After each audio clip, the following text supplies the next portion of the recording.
Hello guys, welcome back to my YouTube channel. This is Harry Obsuna. Huwag kalimutan mag-like, subscribe and share. Thank you.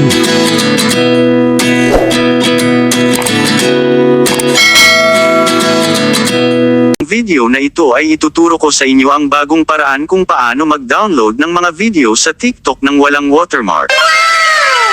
Kung gusto mong malaman ang tricks na ito, keep on watching. Kung bago ka pa lang sa video na ito, huwag kalimutang mag-like, subscribe, and hit the notification bell para lagi kang updated kapag may bago tayong video na i-upload. Let's get started. Tin ang Google Play Store.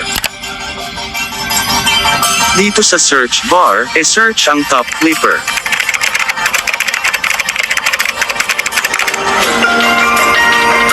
Kapag na-search mo na itong application, pindutin ang install.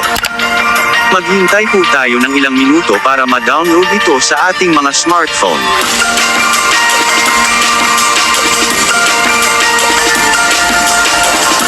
Kapag na-download na, pindutin ang open.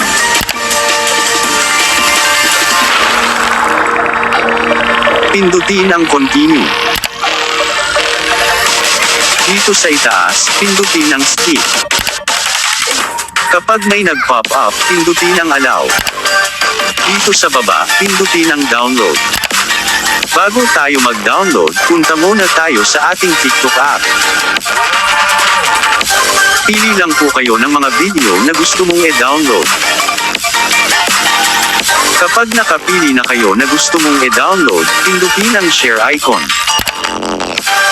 Pindutin ang copy link. Kapag na-copy nyo na ang link, balik po tayo sa Top Clipper app. Dito sa itaas, paste lang natin ang link. Pindutin ang download icon. Pindutin ang download. Dito sa itaas, pindutin ang download icon para makita natin kung nagda-download na ba ang video na ating dina-download. Ayan na guys, na-download na ang video na ating dina-download. Kapag na-download na, punta po tayo sa ating file manager.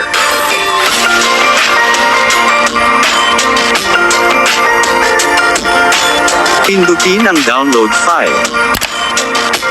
Pindutin ang Top Clipper. Pindutin po natin itong video na dina-download natin. Ayan na guys, wala na yung watermark kapag nagda-download tayo sa TikTok. Kung bago ka pa lang sa aking YouTube channel, huwag kalimutang mag-like, subscribe, and hit the notification bell para lagi kang updated kapag may bago tayong video na i-upload. Thank you for watching.